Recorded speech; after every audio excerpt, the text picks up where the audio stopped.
Bred to Win, brought to you by Inglis Digital, the tried, trusted and reliable market for online sales.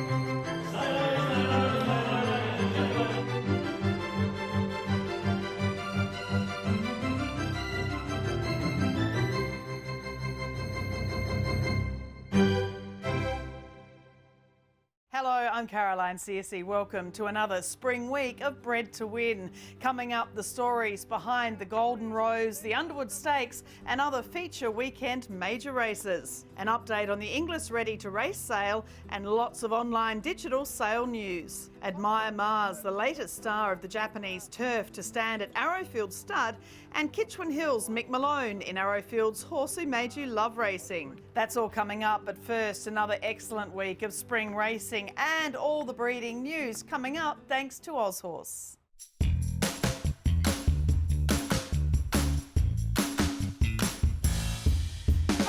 Ready to go and away. While the China Horse Club and Newgate Farm dual Group 1 successes for Inglis Easter Yearlings in the Congo and Wild Ruler will feature in the Inglis Graduate of the Week, it was another great weekend for the Inglis team starting on Friday night at Moonee Valley. The Group 2 Stut Stakes was another great result for the approaching Inglis Ready to race sale, with Forgot You successful, having been sold by Ahukia Lodge at last year's sale for $300,000 to Busselton Racing. By champion sire Savabeel and bred by Waikato Stud's Gary Chittick, Forgot You is a son of O'Reilly mare Simply You, with his grandmother the star sprinter Glamour Puss.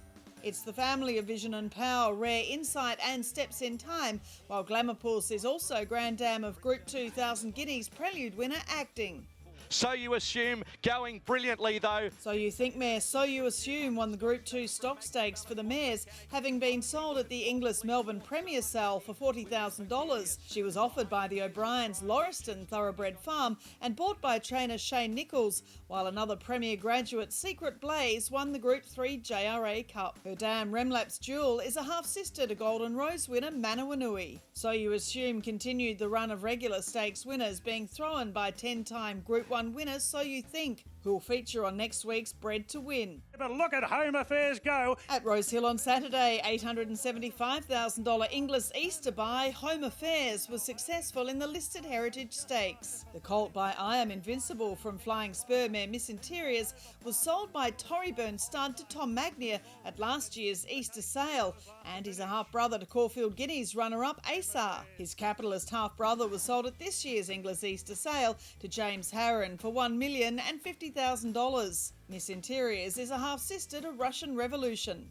Entente was a great result for Arrowfield sire Done Deal, taking out the Group 3 Colin Stephen Quality, having been sold at the Inglis Premier Yearling sale for $105,000 by Bombora Downs to Sean Dwyer. Other major results on Golden Rose Day included Vancouver mare Vangelic winning the Golden Pendant, becoming the second Group 2 winner for her Golden Slipper winning sire. Vangelic was a $400,000 Magic Millions yearling sold by a Sedgenhost Stud to Gay Waterhouse and Adrian Bott. Head of State might be gaining the upper hand. Head of State was a great result for Brad Crismail, who bred the Group 3 Gloaming Stakes winner. The son of American Triple Crown star American Pharaoh was sold by Lime Country Thoroughbreds for $850,000 to Tom Magnier as a Magic Millions yearling. We filmed him as a foal for Bred to Win at Coolmore, and he showed a great balance and turn of foot even as a youngster. His dam, Derelict by Danehill Dancer from the Shania Dane Scintillation family, has already thrown Hobartville and Eskimo Stakes winner Man from Uncle, and other winners Napoleon Solo and the Defiant One. We also filmed him as one of the nicest American Pharaohs around as a weanling at Lime Country.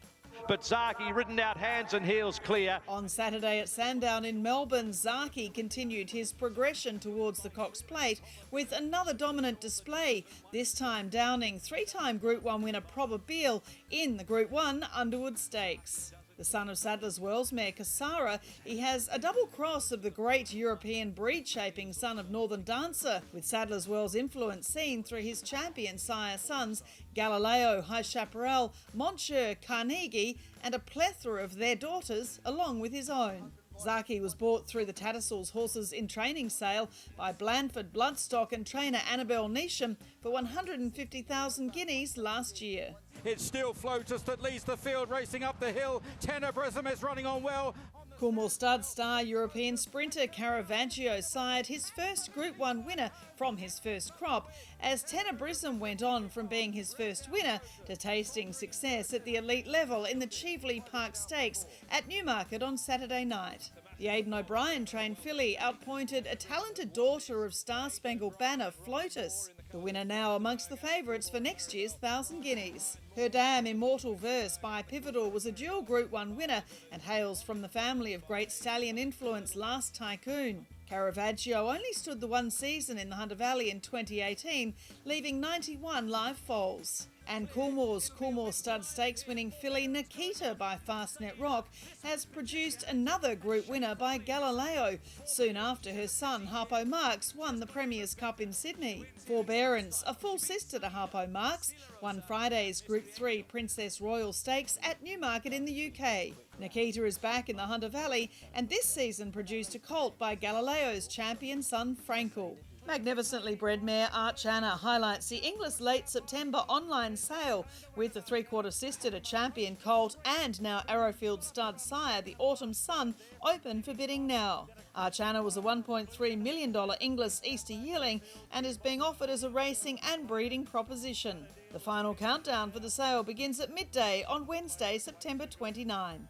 Nine-time Group 1 winner Avantage will return to her birthplace at Coolmore Stud in New South Wales after being sold online to Tom Magnier for a record-breaking $4.1 million. The daughter of Fastnet Rock was bought by David Ellis from the Oak Stud at the 2017 NZB Yearling sale and brought great joy to the Tiakau team as she won the Karaka Million at 2 and her 9th Group 1 in April this year at 5.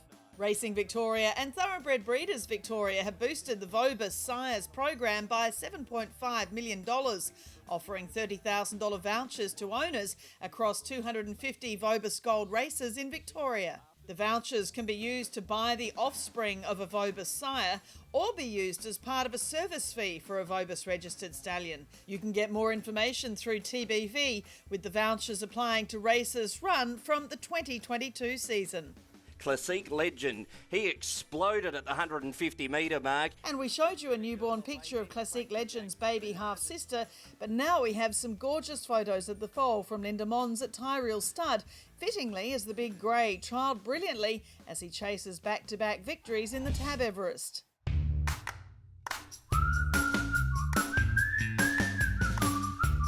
It's in the Congo in front from Coastwatch. Animo, is he running out of ground? The Inglis graduates of the week deserve multiple star billing as two Inglis Easter sold colts by four-time champion sire Snitzel won two of the weekend's $1 million Group 1 features. In the Congo again ran a high-class field of 3-year-olds off their legs in the Golden Rose. The son of Snitzel is from star South African mare Via Africa, who won 10 times, including 3 Group 1 successes. In the Congo was sold by Newhaven Park Stud at last year's Inglis Easter Yearling sale to China Horse Club and Newgate Bloodstock, continuing a great weekend for that partnership. Wild Ruler, the Inferno, right down the centre. Wild Ruler and the Inferno. Friday night's Group 1 Moir Stakes at Moonee Valley was won by another horse in China Horse Club colours, Wild Ruler, with Windstar Farm also involved in the partnership with Newgate. Also by Snitzel, he was sold by Kiora Stud at the 2019 Inglis Easter sale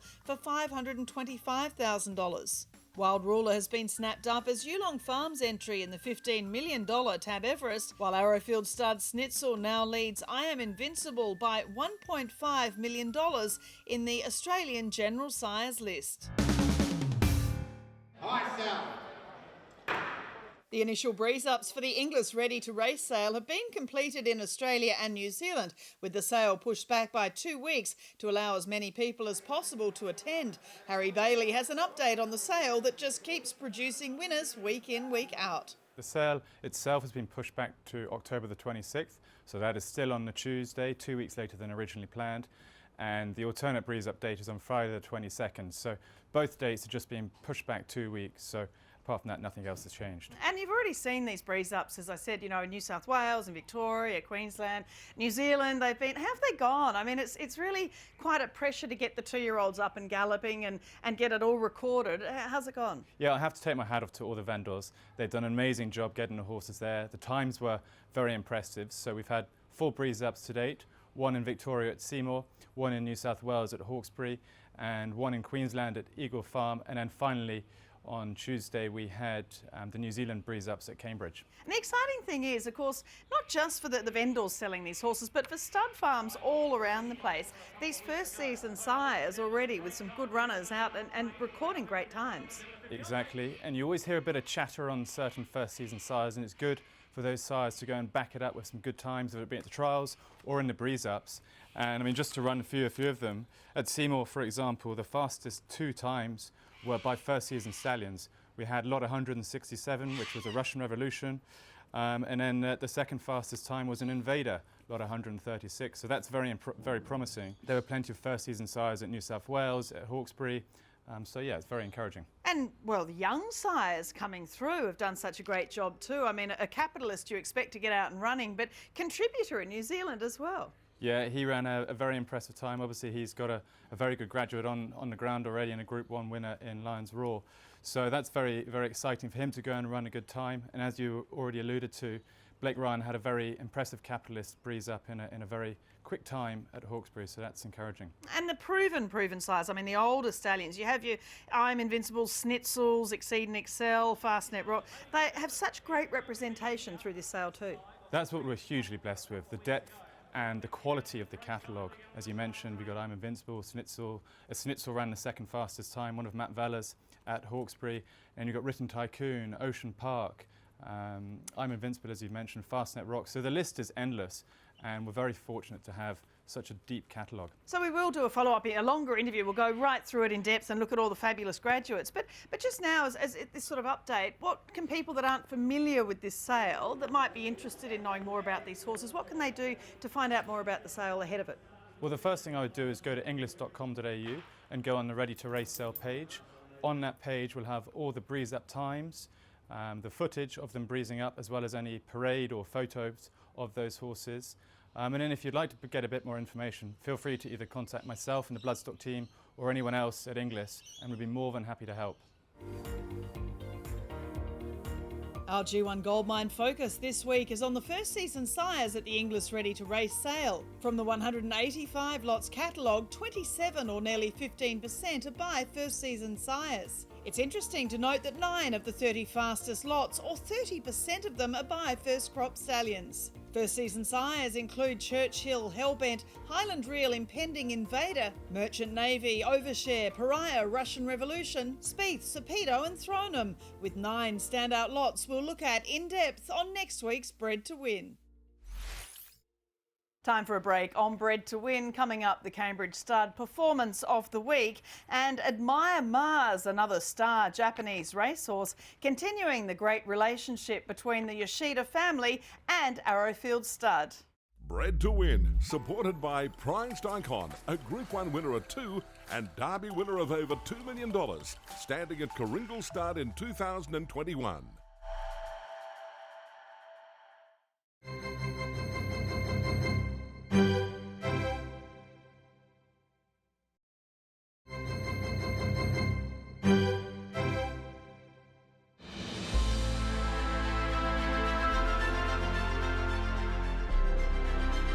At the 150, Elephant extends. The Cambridge Stud Performance of the Week came at Sandown on Saturday with the win of the quaintly named Elephant in the Group 3 Sandown Stakes. The son of Melbourne Cup winner Shocking Elephant has now won 6 from 7 starts. He's a half-brother to Group 1 performer Melt from the Maroof mare Ticklish, who was a dual stakes winner in New Zealand and Group 1 placed in Australia. Elephant is heading for the Group 1 Toorak Handicap, while Shocking, a Melbourne Cup and Mackay Diva Stakes winner and son of Winx's sire Street Cry, stands this season at Richhill Stud in New Zealand at a fee of just $8,500. John Massara has developed a unique relationship with Japan's Yoshida family, and the latest link in that chain is Admire Mars, a three-time Group 1 winning miler in Japan and Hong Kong, new to Arrowfield this season.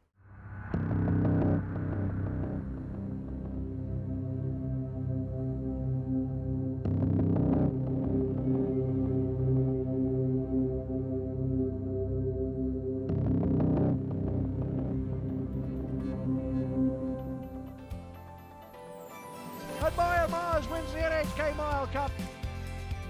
Well, Paul, it's been a great start to the spring with your stallions going great guns. Snitzel, not a single doubt. Shalar with the European Group 1 winner, and Morris with the winners continuing to rise. It's an exciting time of year, early spring, isn't it? Oh, it's the best time of year. It's all action up on the farm. We've got foals being born, obviously mares being bred, and we're getting to see a lot of these 3-year-olds for the first time by our new stallions come out, which is really exciting. And this year, of course, you've added another Japanese star, the 3-time Group 1 winner, Admire Mars, to the roster. It continues your great relationship with the Yoshida family.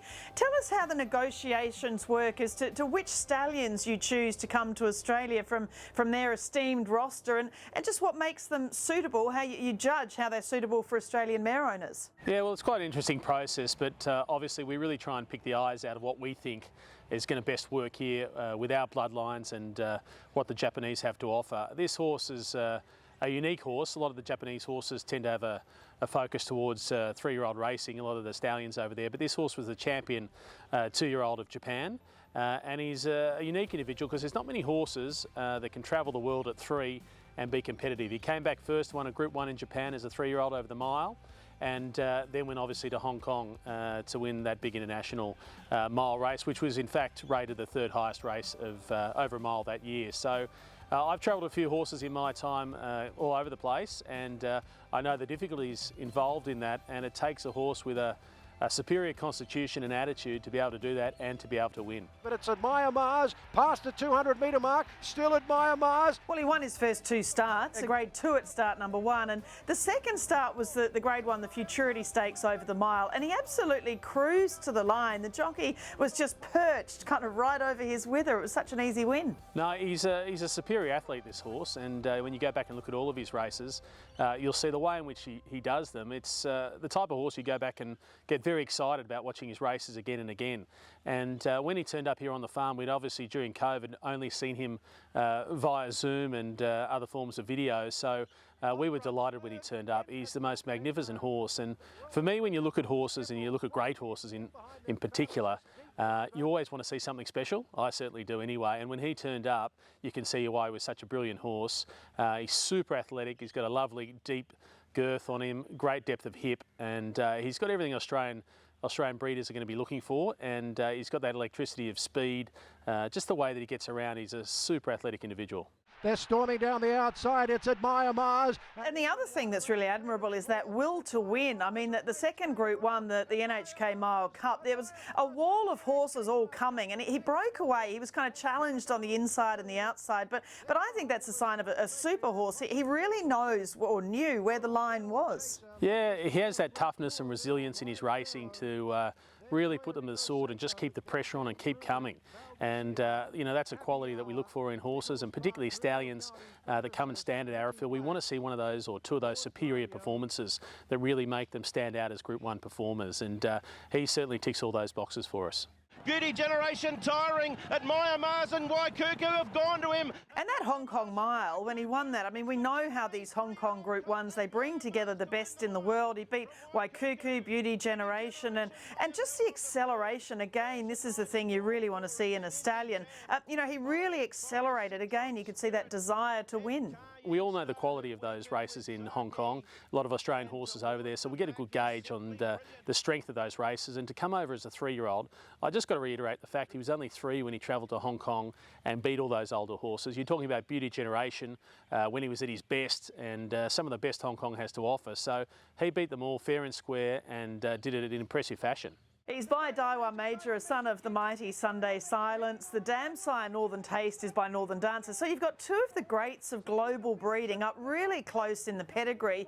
How do you kind of describe the benefits of this bloodline to mare owners? Well, we've looked at Daiwa Major over a long time. He's always been a prolific producer of 2-year-old horses in Japan, and personally being over there many times and looking at a lot of the stock, he's the one that's often filled the eye in terms of the big strong hind quarter and the style of horse that we like in Australia. He's probably not as typical of the Sunday Silence line as some of his other sons, and he's certainly thrown a lot of himself into Admire Mars. The line itself with Daiwa Major has thrown a very good strike rate with stakes winners and stakes horses in Japan. I think it's 30% from a very limited number of Danehill line horses over there, but there's certainly an affinity for that cross, and they're the things we look at when we're obviously going to bring a horse like this out to Australia. We want something that's going to suit. We're heavily backing the horse. I mean, since arriving, I think absorbing more of the horse's physicality. We've upped the number of horses that we're sending in mares this season, and I think we're around 38 or 39 mares so far of the Arrowfield broodmare band that'll be headed towards him. But their toughness, I think, has been seen worldwide. There's no doubt everyone fears the Japanese when they turn up, and whether it's at the Melbourne Cup or in Europe running in an arc or wherever it is, they're going around the world taking on the very best and proving that they're most of the time better than the rest of us. So there's a huge amount of strength in their breeding operation in Japan, and this is a true example of that with 2-year-old class and obviously trained on, but an exciting horse that's tough, was a brilliant 2-year-old, and I like to look at him a bit like a Maurice 2.0. You know, he's a more precocious version of that style of horse, and as we know, Maurice out here is kicked off very well. So no one was expecting him to do anything at 2 with a younger stock, and they're getting winners every day and higher quality winners. So we're excited about his 3-year-olds, and I think this horse is probably the same style of an animal, but is likely to produce more 2-year-olds than Maurice has. As you say, he's a really striking horse, an absolute eye-catcher, and they can come from Japan a little bit on the light side after a busy season, but he looks to be already starting to really thrive since he's been in the Hunter Valley. The Japanese horses always come over a bit lighter. That's the way they like to have them over there. They cover big books. He went straight off the track into a Japanese season, and don't forget, it starts very cool over there. It's kind of minus 20 in January when the season kicks off. So it's a different environment. They come over here, they've got to go through quarantine, but he's come over here in good shape. He's putting on weight every day since he's been here. I was talking to Johnny Walker, who was in the quarantine down in Victoria with him, and Dr. Johnny is well known to most people in our industry. I said, you know, what's he like? You know, we hadn't seen him close up. He said, well, out of the 50 horses that have kind of come through the quarantine this year, in terms of looks, he said he's definitely in the top 3. So I was pretty excited when he popped off the truck and we get to have a good look at him ourselves and eyeball him and get a feel for him, because he's certainly very impressive. He's very correct. He's got everything you want in a racehorse and a potential stallion. What sorts of physical mares really suit him? Obviously, he has that great athletic sort of physique, and pedigree-wise, of course, obviously the Danehill line mares really suit him. But physically, what sorts of mares do you expect to be going to him? Well, he's a medium-sized horse. He's not too big in any direction, and he's not too small. So he's a fortunate size that when you get those nice medium-sized stallions, you're able to breed them extensively. You know, there's not a lot of horses he's not going to suit. Obviously, when his foals come out next year, we'll know a lot more about the progeny and what they look like. But at this stage, you know, if you said you had a big mare, could you go to him? Yes. If you had a small mare, could you go to him? Absolutely. So he's very athletic. I think he'll put a lot of that athleticism into his offspring. And if they come out looking like him, I think there'll be very exciting prospects at the sales. We've got to believe in the horse in order to stand them in Australia, and in order to believe in them, we're going to send our mares to back up, you know, what we think. So we're sending him a big number of mares, and we think he's going to suit a lot of our horses. We've gone back, and I guess, as I mentioned earlier, every time we look at the footage and now you look at the horse in the flesh, you get more and more inspired by him. So I think our positivity should be a guide for breeders and other people that are interested in the stallion to come and either have a look at him if they haven't seen him already, or certainly consider him as a breeding prospect for their mare. Well, it's been another strange breeding season with the Hunter Valley and COVID obviously changing a lot of things, but the industry just manages to keep going, producing the next generation, and you can't take away that excitement of the new foals and the potential of a new stallion, can you? No, absolutely. It's always exciting. I think everyone up here in the Hunter Valley needs a haircut, but other than that, I think we're going pretty well. We've been in a very fortunate position to be outdoors, and a lot of the people that work on the farm are obviously outside and don't have the restrictions that people do in Sydney and Melbourne and in other places in lockdown. So we're very fortunate, and I guess the excitement of spring, the new horses coming, it's another cycle, and let's hope that this cycle of COVID doesn't continue and the breeding one does, and we can look forward to further kind of breeding seasons to come without these hiccups or disruptions. So we're aware that we're in a fortunate position and others aren't, but it is exciting. It's a distraction away from the norm at the moment. It is Groundhog Day for a lot of people, and it's nice to be, seeing new foals on the ground, exciting racing coming up, and it's just a pleasure to be involved.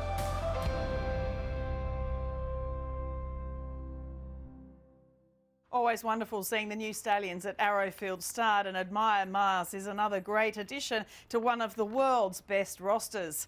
Coming up after the break on Bred to Win in Arrowfield's Horse Who Made You Love Racing, Mick Malone from Kitchwin Hills. Bred to Win, supported by Hanover Lodge, preparing the elite racehorse.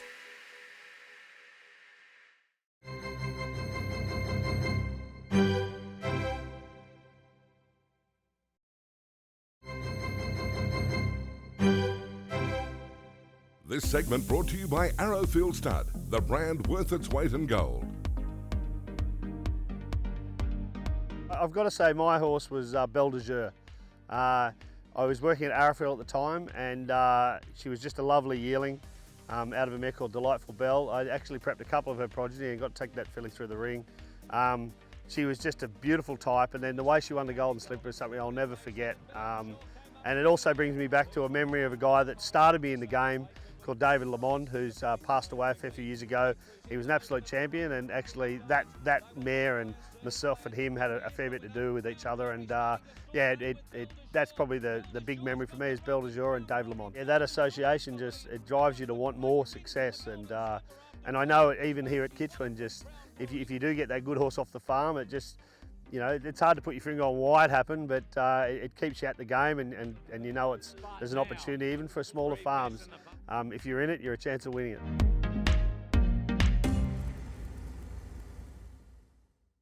That is Bred to Win for this week. Don't miss next week's show as we bring you one of the all-time greats of the track and one of the most popular stallions you'll find. The gorgeous So You Think, featuring some stunning vision of him in Ireland you may not have seen. That's coming up next week. I'm Caroline Searcy. Look forward to seeing you then.